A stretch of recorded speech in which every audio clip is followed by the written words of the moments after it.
এই ডিভাইসটার মাধ্যমে ডিশ চলে। আচ্ছা, আমরা টিভি বিক্রি করি মূলত পাইকারি দামে, এখান থেকে এক পিসও টিভি বিক্রি করি।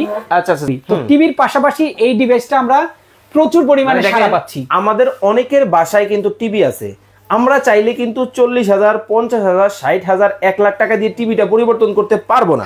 তবে এই ধরনের একটা জাদুর কাঠি যদি লাগাই দেই, আমাদের টিভিটাও কিন্তু দেখেন একেবারে ডিসের চ্যানেল ফ্রিতে কিন্তু আমরা দেখতে পাবো। দেখেন মানে একেবারে দেখেন 9টা কিন্তু 52 কিন্তু বাজতেছে।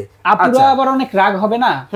মা বোনেরা রাগ হবে না? স্টার জলসা কোথায়? স্টার জলসা কোথায়? আচ্ছা, এই যে দেখেন, ওরে স্টার জলসা, জি বাংলা, আচ্ছা, Colors Bangla HD, Sony Aath, কোন চ্যানেল চান? এই যে জলসা মুভিজও কিন্তু আছে, আকাশ আটও আছে। আচ্ছা ভাই, যেই চ্যানেলই দেখতে চান আমি জাস্ট একবার আপনাকে স্টার জলসাটা একটু দেখাতে চাই। ওকে, যারা এই ধরনের ডিভাইস আমি বলবো যে একবার নিবেন, আজীবন ডিশ বিলের চিন্তা বাদ দেন। এই যে স্টার জলসা দেখেন, এইচডি ভাই, ফুল এইচডি দেখেন, মানে কতটা ক্রিস্টাল ক্লিয়ার কিন্তু আছে।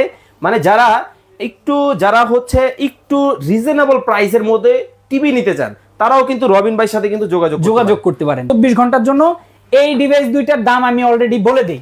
TX20 Pro, ওকে, 2650 টাকা। 2650, 2850। আরে বাপ রে, 60 Pro একবার নিলে আজীবন, আর মাসে মাসে 300 টাকা 200 টাকা ডিশ বিল দিতে হবে।